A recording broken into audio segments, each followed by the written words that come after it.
कुछ दिन पहले जम्मू कश्मीर के रियासी जिले के सलाल हैमाना क्षेत्र में लिथियम से भरपूर साइट की पहचान की गई थी। ये भारत के लिए बहुत बड़ी और अहम खबर थी।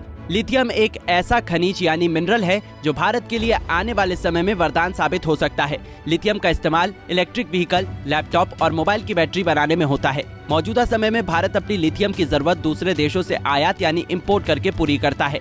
बता दें कि भारत ऑस्ट्रेलिया और अर्जेंटीना से लिथियम इंपोर्ट करता है और इसमें बहुत खर्च भी आता है। अगर ये लिथियम अब भारत में ही मिल गया है तो आप सोचिए कि आने वाले समय में इलेक्ट्रॉनिक चीजें जैसे मोबाइल, लैपटॉप और इलेक्ट्रिक व्हीकल का निर्माण करने में कितना कम खर्च आएगा और देश के लोगों को भी अंत में ये सब इलेक्ट्रॉनिक वस्तुएं कितनी सस्ती मिलेंगी, क्योंकि लिथियम इंपोर्ट करने का जो खर्च आता है वो सारा खत्म हो जाएगा। अगर भारत में लिथियम मिल रहा है तो उसके सामने चुनौतियां भी बेशुमार हैं। जम्मू कश्मीर में मिली लिथियम साइट के बारे में एक कहावत कही जाए तो वो गलत नहीं होगी। वो कहावत है, गांव अभी बसा नहीं, भिखारी पहले आ गए। ये कहावत उन आतंकवादी संगठनों के लिए है जो कह रहे हैं कि जम्मू कश्मीर में मिले लिथियम के भंडार पर बस उन्हीं का हक है। बता दें कि बीते सोमवार को आतंकी संगठन पीपुल्स एंटी फासिस्ट फ्रंट ने लिथियम रिजर्व को लेकर भारत सरकार और भारतीय कंपनियों को धमकी जारी की है। इस आतंकी समूह का कहना है कि किसी भी हालत में जम्मू और कश्मीर के संसाधनों की चोरी नहीं होने देंगे। ये संसाधन लोगों के हैं और इनका इस्तेमाल जम्मू और कश्मीर के लोगों के लिए होना चाहिए और ऐसा ही होगा। लिथियम निकालने के लिए केवल अंतर्राष्ट्रीय कंपनियों का स्वागत है। इसके साथ ही जम्मू कश्मीर के लोगों के साथ मुनाफा भी साझा किया जाना चाहिए। अगर किसी भारतीय कंपनी ने इसमें हाथ डाला तो गंभीर परिणाम भुगतने होंगे। अब लिथियम इतना कीमती खनिज है तो इस पर कब्जा करने की गीदड़ भपकियां तो मिलती ही रहेंगी और ये मिला भी भारत के उस हिस्से से है जहां पिछले कई दशकों से आतंकी गतिविधियां हो रही हैं और जो काफी लंबे समय से अस्थिर है। जीएसआई की कोशिशों की वजह से खनिज संपदा से भरपूर जम्मू कश्मीर में बेशकीमती और महत्वपूर्ण धातु लिथियम का भंडार मिला है। जीएसआई ने बताया कि लिथियम भंडार की मात्रा लगभग 5.9 मिलियन टन यानी 59 लाख टन के करीब है।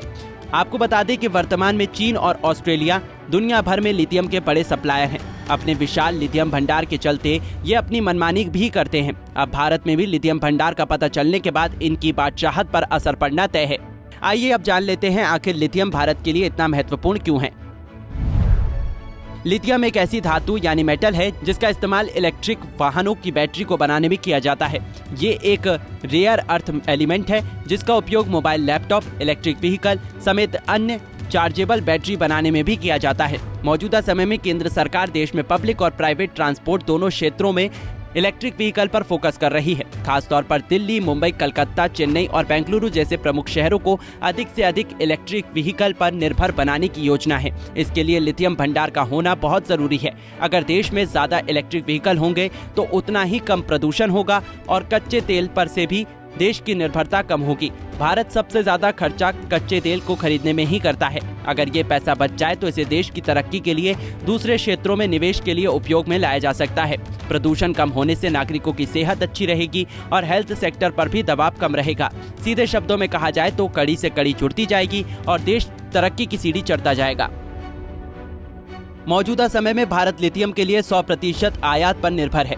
बता दें कि पिछले साल कर्नाटक के माल्ला गल्ला में भी 1600 टन लिथियम का भंडार पाया गया था। आत्मनिर्भर भारत और इलेक्ट्रिक व्हीकल की दिशा में लिथियम का ये भंडार काफी कारगर साबित हो सकता है। इससे सरकार की बड़ी बचत भी हो सकती है। हालांकि लिथियम की रिफाइनिंग का प्रक्रिया आसान नहीं होती है। जानकारों का कहना है कि अभी कुछ साल तक भारत लिथियम के मामले में आयात पर ही निर्भर रहेगा। जब रिफाइनिंग भारत में शुरू हो जाएगी तब देश में पाए गए भंडार का इस्तेमाल हो पाएगा। अगर आतंकियों की धमकी की बात की जाए तो उनसे हमारे देश की सेना खुद ही निपट लेगी। सरकार अगर जम्मू कश्मीर में मिले लिथियम के इस भंडार का देश की तरक्की और लोगों की भलाई के लिए इस्तेमाल करना चाहती है तो मौजूदा समय में सबसे पहले इस साइट को सुरक्षित करना अति आवश्यक है और आतंकियों से मिलने वाली इन धमकियों की जाँच करके सख्त कदम उठाने चाहिए। Bureau report, Punjab Kesari TV. हमसे जुड़े रहने के लिए हमारे YouTube चैनल को सब्सक्राइब करें और नई वीडियो की नोटिफिकेशन के लिए बेल आइकॉन को दबाएं।